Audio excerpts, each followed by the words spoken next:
If you're trying to memorize more Quran, listen to this. What I've realized going to Umrah recently and then coming back home and then jumping right into Ramadan. And I realize this almost every single year. I've been Muslim for 11 years at this point. Is that every time I stop listening to music for an extended period of time, every time I kick it, my relationship with the Quran just gets way better. It gets way stronger. My memorization, my reading becomes more consistent.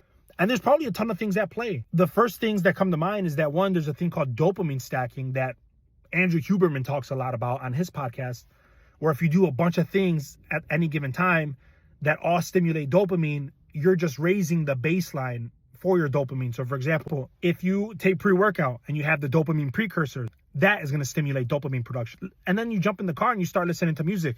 That's going to stimulate dopamine. So now you're up here. And then you go hit the gym. That exercise in and of itself is going to stimulate your dopamine. So now your baseline is up here. Now it's like you're consistently being up here every morning or every evening, whenever it is you hit the gym. And then you can never reach that when you're doing some other stuff like reading literature, reading Quran, etc. That stuff feels boring because your body's not stimulating dopamine. That's the first thing that comes to mind. Another thing too is that you're just getting so distracted. You're in the car, you're going from place A to place B, you're reciting or you're singing those lyrics. So it's not like I'm saying that I should be listening to Quran 24/7 or listening to podcasts 24/7. But I feel like during the month of Ramadan, I sit in silence more often. So not even just listening to anything, just being in silence. I feel like sitting in silence has benefited me even more to eliminate my distraction and then help strengthen my relationship with the Quran. It's just the implementation is tough, man. It's so tough.